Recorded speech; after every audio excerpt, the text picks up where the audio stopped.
même jamais.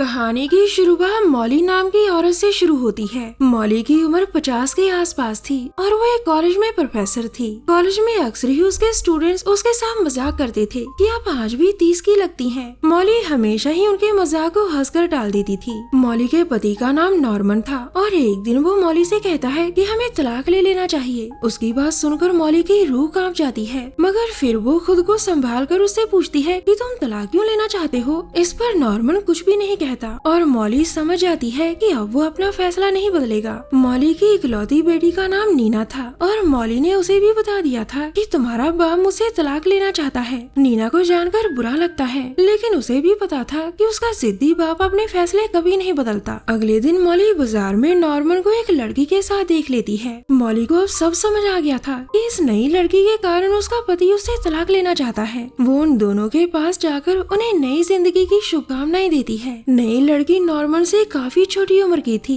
और Norman उससे शादी करना चाहता था। अगले दिन मॉली कॉलेज में पढ़ाने की बहुत कोशिश करती है, लेकिन वो सही से पढ़ा नहीं पा रही थी। नॉर्मन की बेवफाई के कारण उसका दिल अंदर से टूट गया था और उसे अब कुछ भी अच्छा नहीं लग रहा था। कॉलेज के बाद मॉली अपनी सहेली सैंडी के पास जाती है। सैंडी के घर उसकी बड़ी बहन तारा भी आई हुई थी। मॉली के सारे दुख जानकर सैंडी उसे भी किसी आदमी से दोस्ती करने को कहती है ताकि वो भी शादी कर अपनी जिंदगी मजे से जी सके।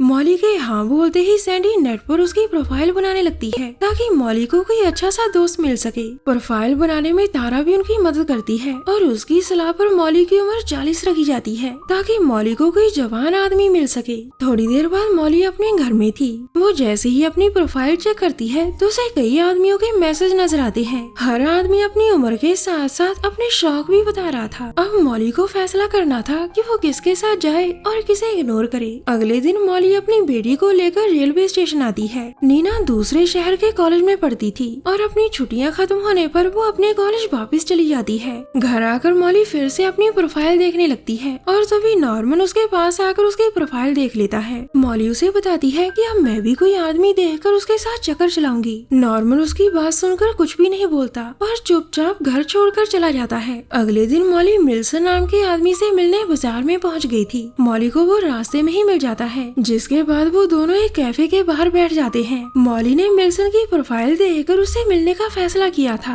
आज मॉली पहली बार किसी गैर मर्द से बातें कर रही थी और इसी कारण वो थोड़ा घबराई हुई थी। वैसे भी मिल्सन ने अपनी प्रोफाइल में अपनी उम्र कम बताई थी, जिस कारण मॉली उससे माफी मांगकर वहाँ से चली जाती है। मॉली को पता था कि एक बूढ़ा आदमी उसे ज्यादा दिन खुश नहीं रख सकता। घर आकर मॉली साइमन नाम के आदमी की प्रोफाइल देखने लगती है। साइमन काफी पैसे वाला बंदा था और मॉली एक बार उससे भी मिलने का फैसला करती है। थोड़ी देर बाद वो सीधा साइमन के घर पहुंच जाती है। साइमन ने अपना पता मॉली को मैसेज कर दिया था। साइमन का बड़ा और आलीशान घर देखकर मॉली हैरान हो गई थी। साइमन उसे सबसे पहले चाय पिलाता है और फिर उसके बदन को जगह जगह छूने लगता है। इसके बाद मॉली जैसे ही गर्म होती है तो दोनों के बीच संबंध बन जाता है। साइमन से संबंध बनाकर मॉली को अच्छा नहीं लगा था। उसे पता चल गया था कि वो पैसे वाले के साथ भी खुश नहीं रह सकती। साइमन से मिलने के बाद मॉली किसी और आदमी को ढूंढने लगी थी जो उसे पूरी तरह से खुश रख सके। अगले दिन मॉली सैम नाम के आदमी से जाकर मिलती है। सैम ने भी मॉली की प्रोफाइल देखकर उसे मैसेज किया था और उसका मैसेज देखकर ही मॉली उससे मिलने आई थी।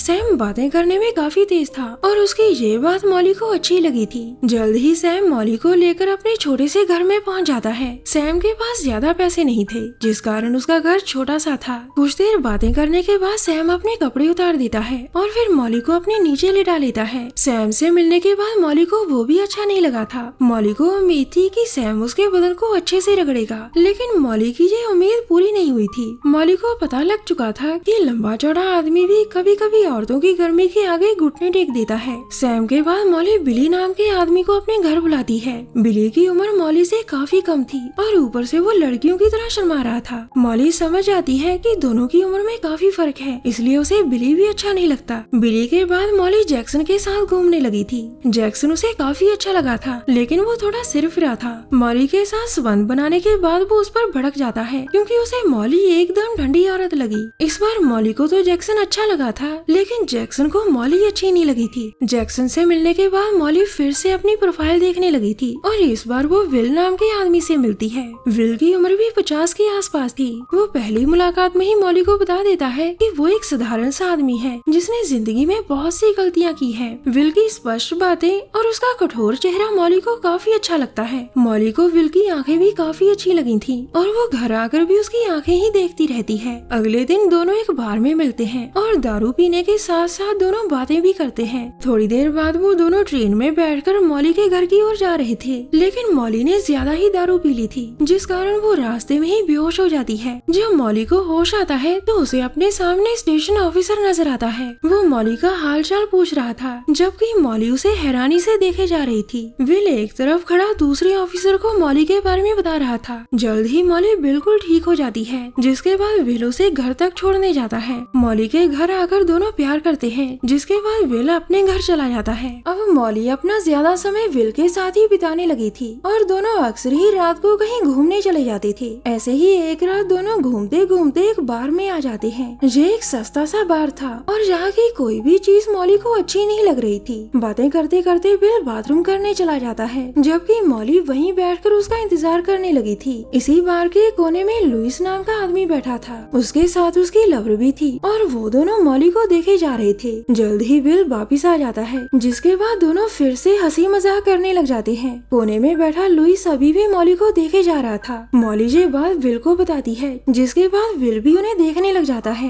लुइस की आंखों को देखकर विल मॉली से कहता है, लगता है उस आदमी को तुम पसंद आ गई हो। विल की बात सुनकर मॉली हैरान हो गई थी, क्योंकि वो विल की बात का मतलब नहीं समझी थी। विल की बात खत्म होते ही लुइस मॉली के पास आकर उसकी खूबसूरती की तारीफ करता है। इसके बाद वो विल से कहता है कि मैं तुम्हारी लवर के साथ रात बिताना चाहता हूँ और बदले में तुम मेरी लवर के साथ रात बिता सकते हो। लुइस की बात सुनकर विल मॉली को समझाने लगता है कि हमें लुइस की बात मान लेनी चाहिए और अपने साथी बदलकर मजा करना चाहिए, मगर मॉली विल की बात नहीं मानती और वो उसे भी छोड़कर वहाँ से चली जाती है। मॉली समझ गई थी कि जो आदमी उसे किसी के साथ भी बांटने के लिए तैयार हो सकता है, वो आदमी उसे कभी खुश नहीं रख सकता। विल से रिश्ता तोड़ने के बाद जैसे ही मॉली घर आती है तो उसे घर में अपने माता पिता मिलते हैं। मॉली का कल जन्मदिन था और उसके माता पिता रात के 12 बजे ही केक काटना चाहते थे। इन लोगों ने मॉली की दोस्त सैंडी और उसकी बहन तारा को भी बुला रखा था, जिसके बाद सभी मिलकर केक काटते हैं। विल के बाद मॉली कई और आदमियों से भी मिलती है, लेकिन उसे कोई भी आदमी पसंद नहीं आता।